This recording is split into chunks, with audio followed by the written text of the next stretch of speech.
स्त्री का पति कौन। धर्मपुर नाम की एक नगरी थी। उसमें धर्मशील नाम का राजा राज करता था। उसके अंधक नाम का दीवान था।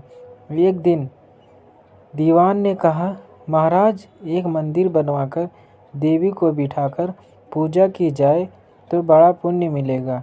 राजा ने ऐसा ही किया।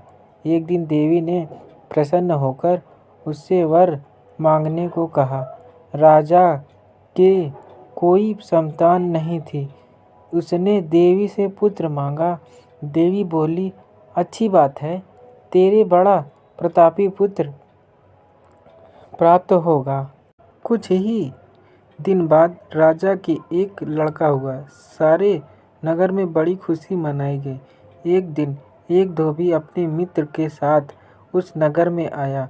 उसकी निगाह देवी के मंदिर में पड़ी। उसने देवी को प्रणाम किया करने का इरादा किया। उसी समय उसे एक धोबी की लड़की दिखाई दी जो बड़ी सुंदर थी।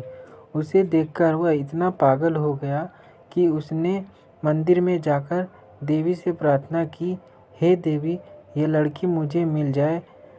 अगर मिल गई तो मैं अपना सिर चढ़ा दूंगा।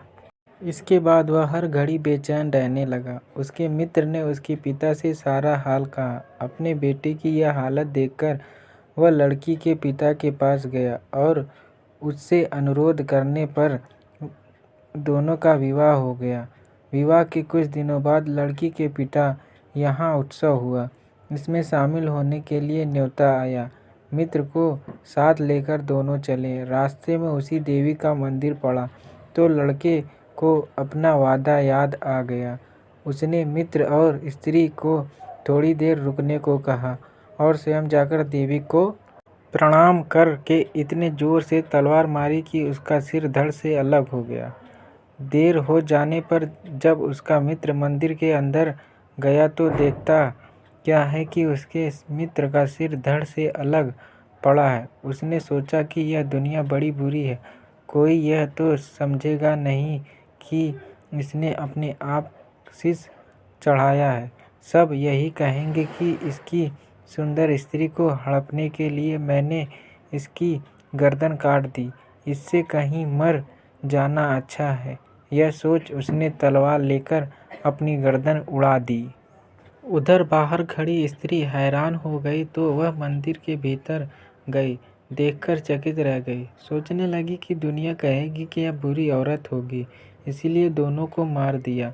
इस बदनामी से मर जाना अच्छा है। यह सोच उसने तलवार उठाई और जैसे ही गर्दन पर मारनी चाही कि देवी ने प्रकट होकर उसका हाथ पकड़ा लिया और कहा, मैं तुझ पर प्रसन्न हूँ, जो चाहो सो मांगो। स्त्री बोली, हे देवी, इन दोनों को जिला दो। देवी ने कहा, अच्छा, तुम दोनों के सिर मिलाकर रख दो। घबराहट में स्त्री ने सिर जोड़े तो गलती से एक का सिर दूसरे के धड़ पर लग गया। देवी ने दोनों को जिला दिया। अब वे दोनों आपस में झगड़ने लगे। एक कहता था कि यह स्त्री मेरी है, दूसरा कहता मेरी। बेताल बोला, हे राजन, बताओ कि यह स्त्री किसकी है। राजा ने कहा, नदियों में गंगा उत्तम है, पर्वतों में सुमेरु, वृक्ष में कल्पवृक्ष और अंग में सिर। इसीलिए शरीर पर पति का सिर लगा हो वही पति होना चाहिए। हमारी कहानियाँ आपको अच्छी लगी तो चैनल को लाइक, सब्सक्राइब और कमेंट करना ना भूलें।